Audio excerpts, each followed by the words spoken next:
જય માતાજી મિત્રો, સ્વાગત છે તમારું બધાનું આજના વિડીયોમાં। શરણાગતિ એટલે શું તે વાત ઉપર માતાજી આજના પ્રવચનમાં શું કીધું છે તે આપણે આજે જોવાનું છે। તો ચલો શરૂ કરીએ આજનો વિડીયો।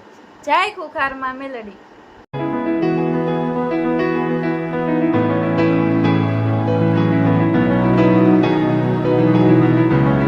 જય માતાજી। તમારી ઓળખાણ મારી જોડે છે તો આ કોઈની ઓળખાણની જરૂર પડવા દઈશ નહીં।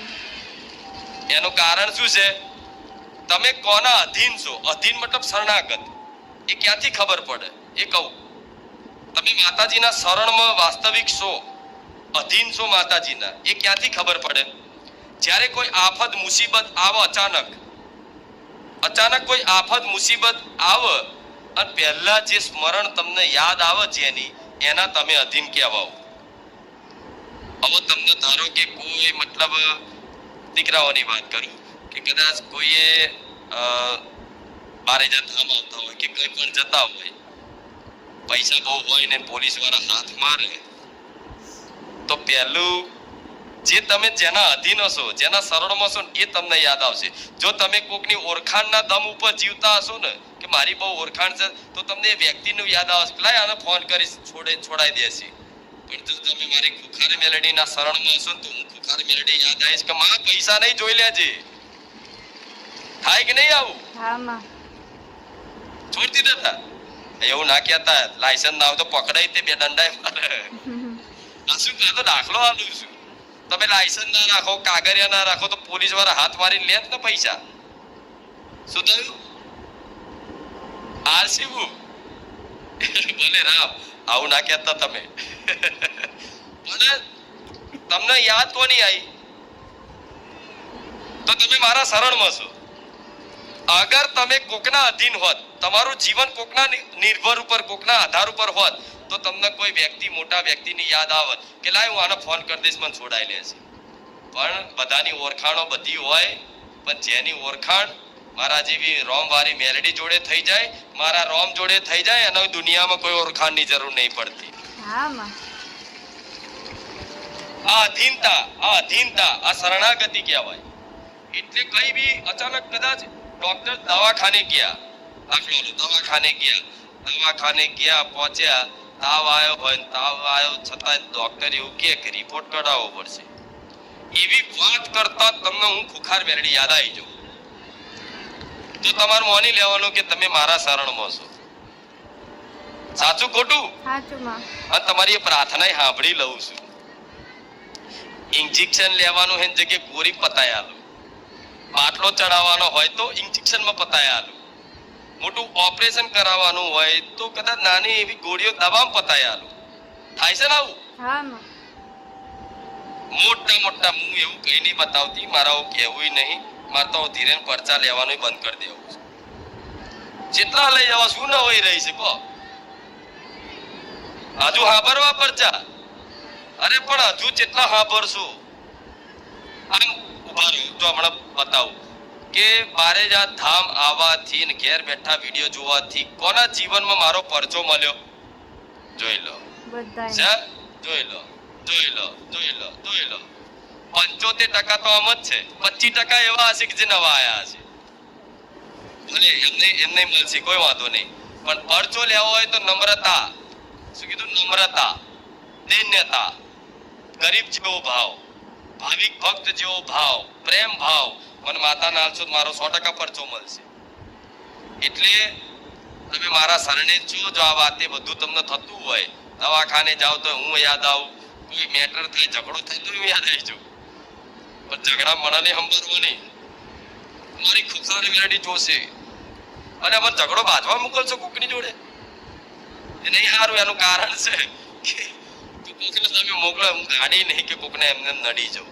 અમુક લોકો બીવા છે બધા, કોક માતાજી મોકલે, મારી માતા તને જોશે, પેલા તો રાત ઊંઘ ના આવો, પેલા માતા મેલી છે, શું થશે? અને બીજે દાડ જો ભૂલથી બાઇકમાં પંચર પડ્યું કા બાઇક લઈને છે અમથા પથરો આવીને છોલાયા તો તરત એના તો એ જ દેખાય, મારું પેલા માતા મેલી ને બાઇક લઈને પડ્યો। ભલે પણ તમે હાચા હોવ, તમે સત્ય હોવ, સાચા હોય, તમે અંતર આત્મામાં જાણતા હોય કે મારો કોઈ વાંક દોષ નથી, તો એક નહીં હજારો માતાઓ મોકલે ને તોય ગભરાતા નહીં. જેવું બીવાનું. નહીં. તમે જાણો છો કે હું સાચો છું, હું સાચી છું, તું તર હાર કોઈ વાંધો નહીં. એ માતા જે મોકલતો ને એને આપણે રામ રામ કહી દેવાના કે મારી એની જે માતા હોય જેના દમ ઉપર તમને ડરાવતો હોય, બીવડાવતો હોય કે મારી માતા જોશે, તો એની માતાના રામ રામ કહી પ્રાર્થના કરી અને એવું કહેવાનું કે માડી તારી દીકરીને તારા દીકરાને સદબુદ્ધિ હાલ, આવું ના કરે. આ ગુના જાતે કરે છે, શીખ હાલ થોડી. એની માતાને બેસી મતલબ કહેશો ને પ્રાર્થના, તો એની માતા એના બે વરગાડીને કહેશે કે તું હજી એને કહેશે ને એ સાચો, તું ખોટો છું. દેવ ન્યાયના પક્ષ લે. દેવ ઓખો બંધ કરી જતી રહી. મારો દીકરો જો તેમ કે મારી ખુખાર મેળવી જોશે, મારી ખુખાર મેળવી, તો વાંક વગર હું કોઈ નડું ના નડું. એટલે આ વાતે કોઈ ડરવું. કોઈ ભુવા જોડે ગયા હોય, બાધા લીધી હોય, પછી કામ ના થાય ને તમારે બાધા છોડવાની હોય, ભુવા એવું કે મારી માતાને બકરો ચડાવો તો બાધા છૂટી થાય, ને તો મારી માતા નડશે. તો કે હાર ભાઈ તારી માતા નડશે તો કોઈ વાંધો નહીં, તારી માતાના નારિયેળ હું આલું છું, પેડાના શ્રીફળ, ચુંદડી, અગરબત્તી, ફૂલનો હાર મારી યથાશક્તિ પ્રમાણે કરું છું. આ સ્વીકાર હોય તો ઠીક છે. ભલે તારી માતા તું કહે છે કે મારી માતા નડશે, તો જે હશે મારી માતાએ જોઈ લેશે. જાઓ, રામ રામ. એટલે આ વસ્તુનું હંમેશા ધ્યાન રાખજો, બરોબર? જોરથી બોલો રામ. ભૂખ લાગી? નહીં લાગી? હા. હવે બીજી વસ્તુ કહું. આ બધું તો મેં શીખવાડ્યું, અને હું શીખવાડું છું એટલે કે મને આ શીખવાડવાનો મેં ઠેકો નહીં લીધો. પહેલી વસ્તુ સમજ્યા? મેં કોઈ ઠેકો નહીં લીધો કે હું બધાનો સુધાર કરી દઉં. હું કોઈ સુધાર કરવા માટે નહીં બેઠી, હું જાહેરમાં કહું છું.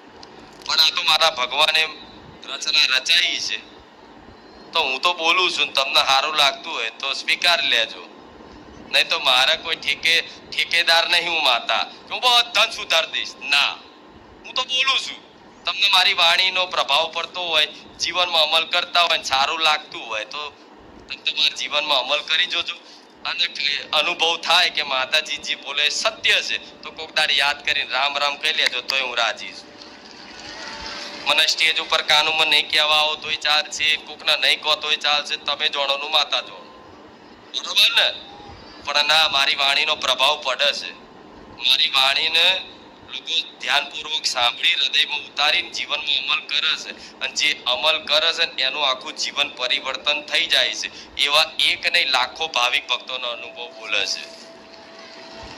એટલે આટલું બધું માતાજી આટલું બધું પ્રવચન આલે છે. નકર માતાજીને પ્રવચન આલવાનો કોઈ શોખ થતો મારી ગાદી પ્રવચન ઉપર ચાલે છે. ખાલી પ્રવચન જ ને, આમ પરચાન માનતા તો સમજ્યા આવો. એ તો તમને થોડા રાજી કરવા માટે લઉં છું, ને તો હું માનતા નહીં હા પડતી.